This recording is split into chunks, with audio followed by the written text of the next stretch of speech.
Assalamualaikum warahmatullahi wabarakatuh. Perkenalkan, nama saya Jena Rika Firdausi dengan NIM G0025161 dari kelompok A2. Di sini saya akan menjelaskan terkait anatomi vertebrae, plexus brachialis, dan radiofemoralis. Pertama, kita bahas mengenai ossa vertebrae atau tulang-tulang penyusun tulang belakang.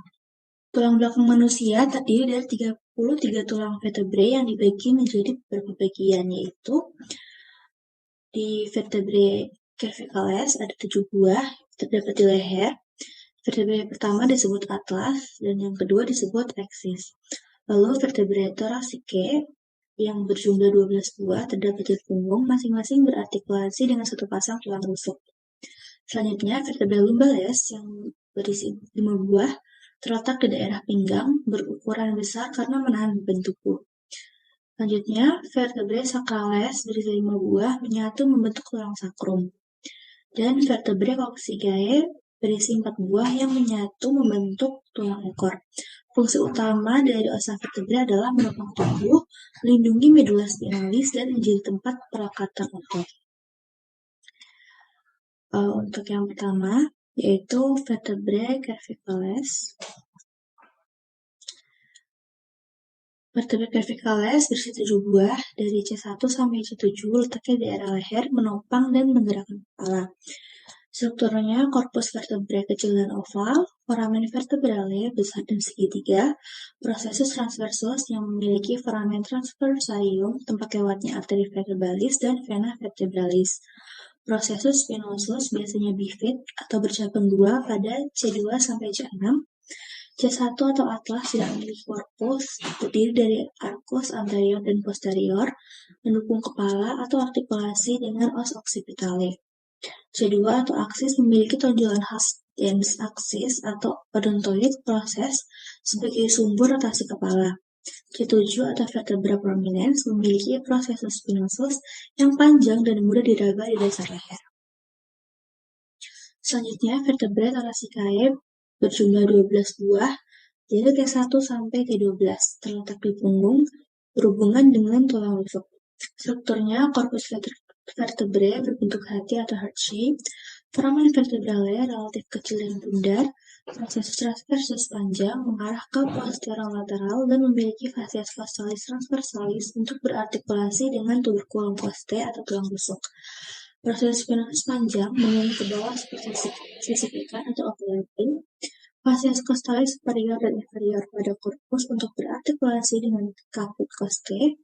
Gerakan di daerah torakal terbatas karena terhubung dengan rusuk dan sternum, sehingga stabil tapi kurang fleksibel. Selanjutnya, vertebrae lumbalis berjumlah 5 buah dari L1 sampai L5, terletak di pinggang menanggung beban tubuh paling besar. Strukturnya korpus vertebrae besar dan berbentuk ginjal atau reniform karena berfungsi menahan tekanan berat badan.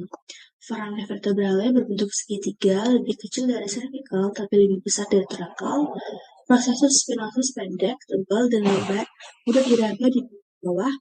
Processus transversus panjang tanpa foramen transversarium. Processus articularis superior dan inferior tegak dengan orientasi memungkinkan fleksi dan ekstensi tapi membatasi rotasi. Memiliki processus accessorius dan processus mammillarius sebagai tempat pelekatan. Selanjutnya, vertebrae sacrales berjumlah 5 buah yang menyatu membentuk os sakrum, terletak di daerah panggul, menyatu membentuk struktur segitiga. Strukturnya korpus vertebrae menyatu membentuk massa padat atau basis sacralis. Skala sakralis di sisi kanan dan kiri berartikulasi dengan os ilia membentuk articulatia sacroiliaca. Terdapat foramina sacralia anteriora dan posteriora, tempat keluaran saraf sakral. Kanalis sacralis adalah lanjutan dari kanalis vertebralis. Ujung bawah disebut apex osis sacri, berartikulasi dengan tulang coccygeus. Permukaan posterior menunjukkan tonjolan median akibat sisa processus spinosus yang menyatu. Yang terakhir ada vertebra coccygeae berjumlah 3-5 ruas, biasanya 4, terletak di ujung bawah tulang belakang membentuk os coccygeus atau tulang ekor. Ciri dan strukturnya, vertebra kecil biasanya menyatu seluruhnya, tidak memiliki processus spinosus maupun foramen vertebrale yang jelas. Hanya vertebra pertama yang masih memiliki sedikit tonjolan rudimenter. berfungsi sebagai tempat pelekatan ligamen dan otot dasar panggul seperti musculus coccygeus dan musculus levator ani. Selanjutnya, bagian kedua yaitu ligamenta. Ligamen berfungsi menghubungkan dan menstabilkan hubungan antar vertebra. Beberapa ligamen penting di tulang belakang antara lain ligamentum longitudinal anterius yang berada di bagian korpus vertebra dan mencegah gerakan hiperekstensi. Lalu ligamentum longitudinal posterius yang berada di belakang korpus vertebra dan mencegah hiperefleksi. Lalu ligamentum flavum yang menghubungkan lamina vertebra. Selain itu juga ada ligamenta interspinalia, supraspinalia, dan intertransversalia yang memperkuat hubungan antara prosesus tulang belakang. Selanjutnya, artikulasi atau artrologi pada vertebrae.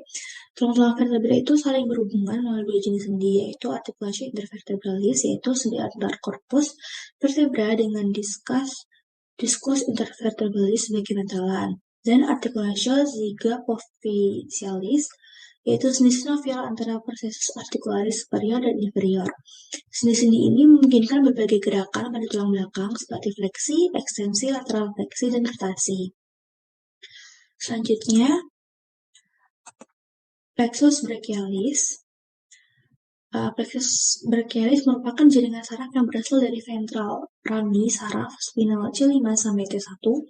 Saraf ini berfungsi menginversi bahu, lengan, dan sebagian dada. Strukturnya terdiri dari 5 tahap.